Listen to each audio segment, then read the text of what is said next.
gabdhaha ku ciyaareen wiilo si fiican u guursada wiilalyo gabdhayo idinkuna gabar walba hay xusmada yeelato waan leeyahay gabdhaha Soomaaliyeed jacaylka hadii la hubo halbawla inuu dhexmaro qalbiga ku haydo harsado wadnaha iyo hana qadego indhaha ku hirto hago qofku helo halisu galo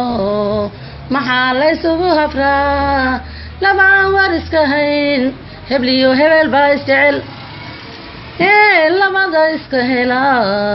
habka dinta u maro jacaylkoodu hirgalo isu hibayaan waalidkood nikaax la iskula hubsado markay aqalka u hoydaan maxaa loo kala horaa hamuun iyagoo isu qaba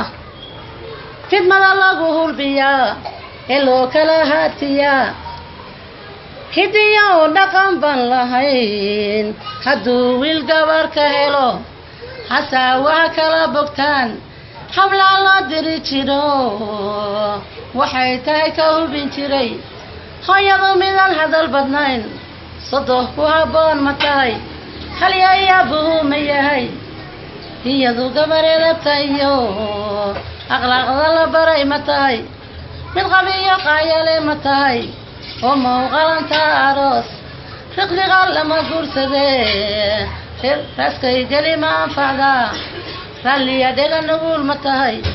reer ma lagu aamini karaa markii laga helo intaa yaa hantida laga dhiibi jiray oo haweenka la aroosi jiray hablaha Soomaaliyeed habkaasaa lagu yiqiin haddana wiil haadayo hanfigu satuurayo munguri qadani wada gabdhahatii ugu habboon salaan u bilaabahay how are you in adeer what you are name walaal hibay hooyaday tiri hibay waan ka helo halkan gurbaan u imi hantina hubal malwaan hayaa hotel hebel baan ku tagay hibay kala yoran gabari waa hilib bisile habeenu kula dhaxaa kahaaga hadhowin kiri nahay halabsanayda hatta tariyayahay haran